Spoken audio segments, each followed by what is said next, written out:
전두환 전 대통령의 핵심 측근 5공의 실력자로 불렸던 장세동 전 안기부장. 이 장세동 씨가 국가에 내야 할 수억 원을 내지 않고 있는데 그 이유가 재산이 한 푼도 없다는 겁니다. 하지만 그는 부인 명의의 고급 아파트에 살고 있다는 사실을 저희 취재팀이 확인했습니다. 한때 수십억 원에 달하던 그의 재산은 다 어디로 간 것일까요? 기자가 간다. 이승철 기자입니다.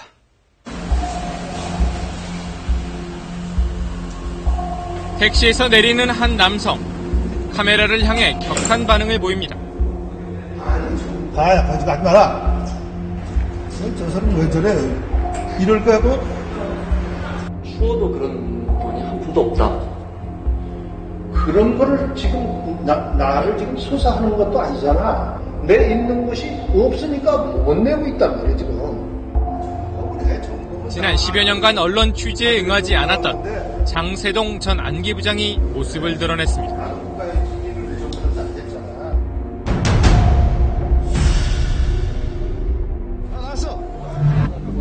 지난 1987년 1월 한 남성이 안기부 요원들과 함께 김포공항을 통해 귀국합니다. 이어진 기자회견 자리. 이 남성은 자신의 부인이 북한 간첩이었고 자신은 홍콩에서 북한 공작원들에게 납치될 뻔했었다는 주장을 쏟아냈습니다. 그러니까 아마 일본에서 어떤 이 북괴놈들의 그 마수에 걸렸던 것 같아요. 그래가지고. 하지만 거짓말이었습니다. 윤태식 씨는 홍콩에서 부인 수지 김 씨를 살해한 뒤 북한 간첩 이야기를 꾸며냈습니다. 당시 안기부는 윤 씨의 말이 의심스럽다는 현지 요원들의 보고에도 불구하고 귀국 기자회견을 강행합니다. 살인자는 방공투사로 둔갑하고 피해자는 간첩으로 내몰린 사건, 이른바 수지김 사건입니다. 처음에는 믿지 않고 과연 이럴 수가 있을까 해서 반신반의했는데 사실 다 밝혀지고 나서는 애초에 생각했던 것보다 훨씬 더 국가기관의 불법이 심한 것을 보고 현실이 때로는 영화나 소설보다도 더 픽션에 가까운 것이 발생한다고 합니다. 그 뒤 14년이 흘러서야 진실은 밝혀졌습니다. 15년 전 수지김 사건의 은폐 왜곡은 당시 안기부장이던 장세동 씨가 주도했던 것으로 밝혀졌습니다. 부장직을 떠남으로 인해서 공정한 마무리를 제대로 하지 못한 데 대해서 그 책임을 통감하고 있습니다. 살인 혐의로 기소된 윤 씨는 징역 15년을 선고받고 지금까지도 복역 중입니다. 그러나 장세동 씨는 간첩 만들기를 주도했으면서도 아무런 처벌을 받지 않았습니다. 공소시효가 지났다는 이유였습니다. 이에 국가는 유가족에게 지급된 45억 원의 배상금 가운데 일부를 장 씨가 내라며 민사 책임을 물었지만 장 씨는 이마저도 6억 원 정도를 아직까지도 내지 않고 있습니다.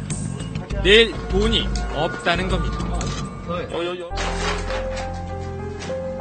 장 씨는 어디서 어떻게 살고 있을까? 과거 판결문부터 관련 공식 기록을 조사하기 시작했습니다.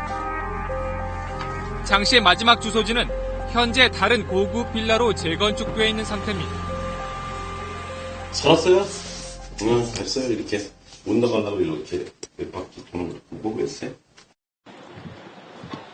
장 씨가 서초동 인근으로 이사 갔다는 소문만 남아있는 상황. 사찰 가서 찾아. 그 사람은 거기 살다가 여기로 왔다고 6차인가 7차인가 와 있었어. 근데 지금 간 지가 오래됐는데.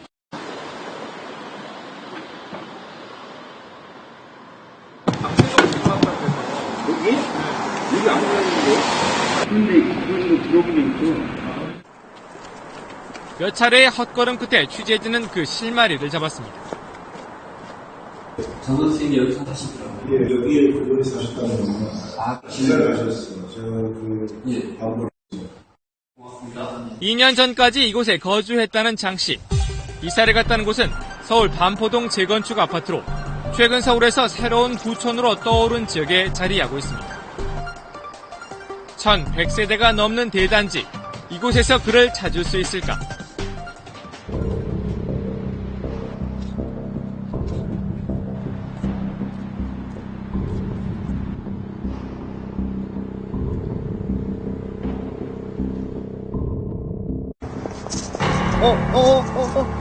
맞는 거 아니야? 그리고 취재진은 마침내 그의 집을 찾아낼 수 있었습니다. 이런 관계라고 우리 이렇게 좋은 관계로 해서 그냥 가시라고 얘네가 지금 약속 만났잖아요. 근데 이제 국민들이 궁금해하는 부분이 있어서 이윽고 현관 문이 열렸습니다. 장세동 씨가 10여 년 만에 카메라 앞에 모습을 드러냈습니다.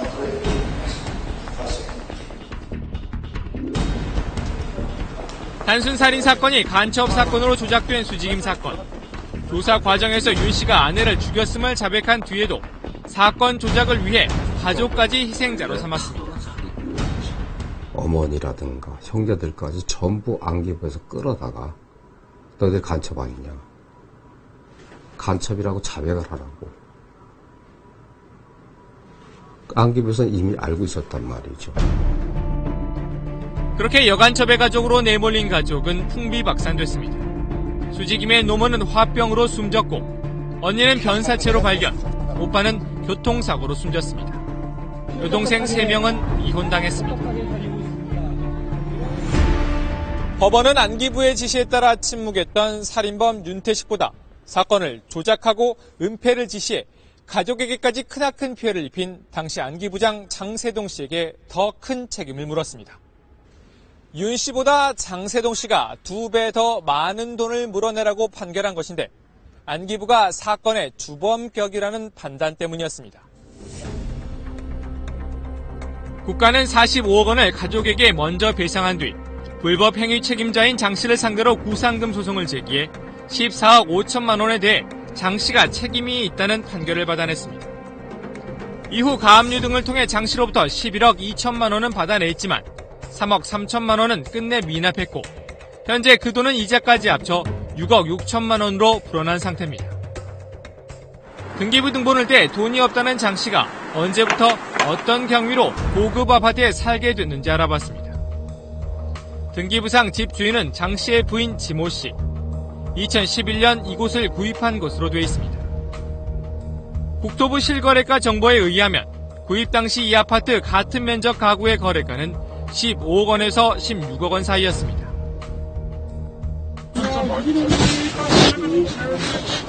얼마요? 15억 이상도 갔던 건데. 은행 대출도 없는지 장 씨 부부가 15억 원이 넘는 돈을 한 번에 지불하고 집을 샀음을 알 수 있습니다. 같은 단지, 같은 면적의 다른 집을 살펴봤습니다. 집에 들어서자 넓은 거실에 확 트인 전망이 눈에 들어옵니다. 132제곱미터의 넓이에 방이 3개인 이 집은 다른 아파트 안방 정도 크기의 방이 2개입니다. 방 수를 줄이고 공간을 크게 만들어 가족 수가 적은 부유층의 인기입니다. 관악산까지 탁 트인 전망을 즐길 수 있고 한강도 멀리 내려다 보입니다. 이번 기회에 완전히 장 씨는 지난 2002년 대통령 선거에 출마했습니다. 장세동 후보는 38억 1천만 원을 각각 신고했습니다. 주요 후보들 가운데 가장 많은 재산을 신고했던 장 씨. 이후 선거 비용으로 5억 2천만 원을 지출했다고 신고했습니다. 선거 비용을 빼면 2002년 대선이 끝난 뒤 32억 원 이상을 갖고 있어야 합니다. 그런데 33억 원에 가깝던 남은 재산은 불과 2년 뒤인 2004년 장 씨의 총선 출마 재산 신고 때는 18억 3천만 원으로 크게 줄어듭니다.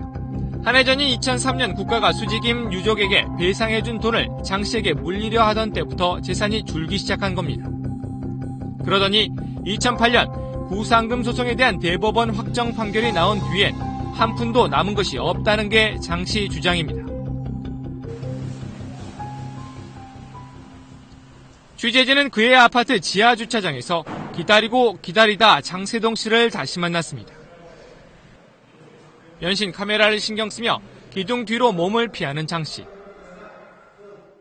치우라고. 그거는 진짜 오늘 하루살로 그만둔 건 아니잖아. 그러면서 부인이 가지고 있던 돈으로 아파트를 샀다는 주장을 펴니다. 그러나 돈의 출처는 명확하게 밝히지 못합니다. 집사람이 그 하는 사항은 아파트는 아파트대로에 그거를 하는 것이 있어요. 여기 집사람이 그 할 수 있는 준비를 전부 다 한 거 아니겠어요?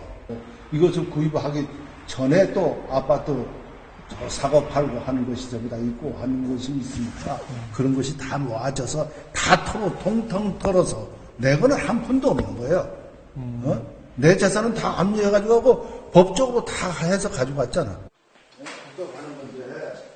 2002년 대선 당시 신고된 부인 명의 재산은 예금 4억 원과 2억 원대 용인 아파트 등 모두 6억 원 정도. 이 가운데 3억 9천만 원이 현 거주지로 오기 전 살았던 아파트에 전세 자금으로 쓰인 점을 감안하면 실제 부인이 운영할 수 있었던 재산은 2억 1천만 원 남짓에 불과합니다. 이를 종잣돈 삼아 15억 원이 넘는 아파트를 샀고 그동안 생활도 해왔다는 주장인 셈입니다. 주목할 점은 장 씨가 2002년 대선 출마 당시 신고한 재산 38억 원 가운데 25억 원이 예금, 즉 현금 자산이었다는 점. 장 씨가 이 중 일부를 가족 명의 등 다른 형태로 숨겨놓았고 이후 집 구입에 썼을 개연성이 있습니다.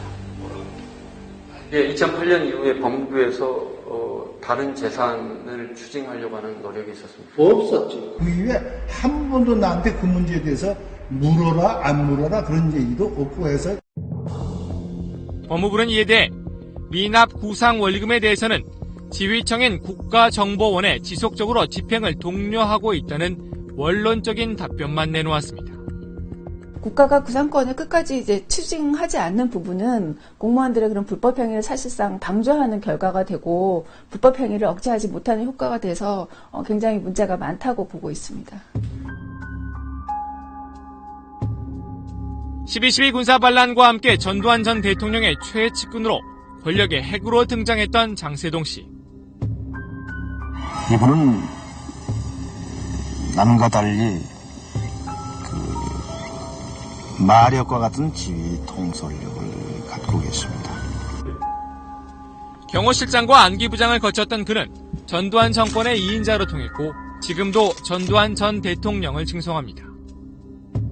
그래서 단임시근도 하고 지금 나라를 이 기초를 만들으셨어요. 크게 역사적으로 생각하면 전두환 대통령은 정치 발전에다가 이번에 정치 자금을 종결시키신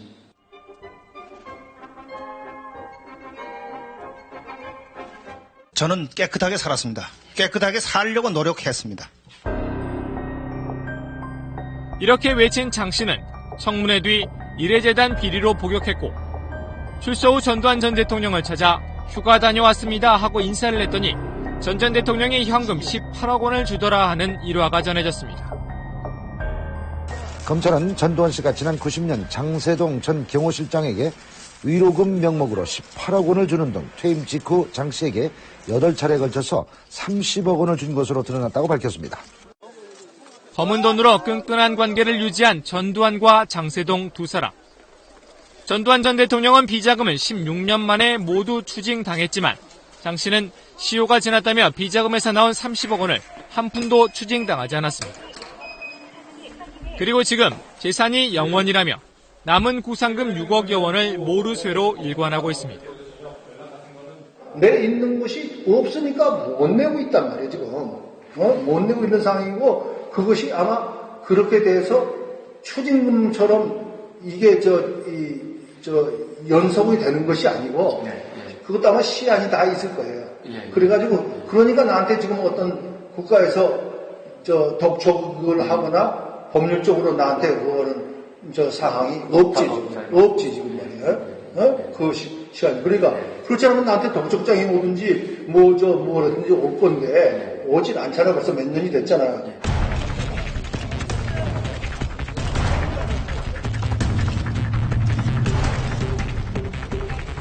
진실은 가혹하지만은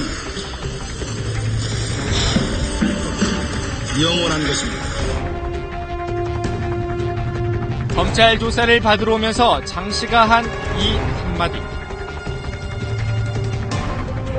이 말은 다른 이가 아닌 장세동 그 자신에게 들려줄 이 시대의 정의처럼 들립니다.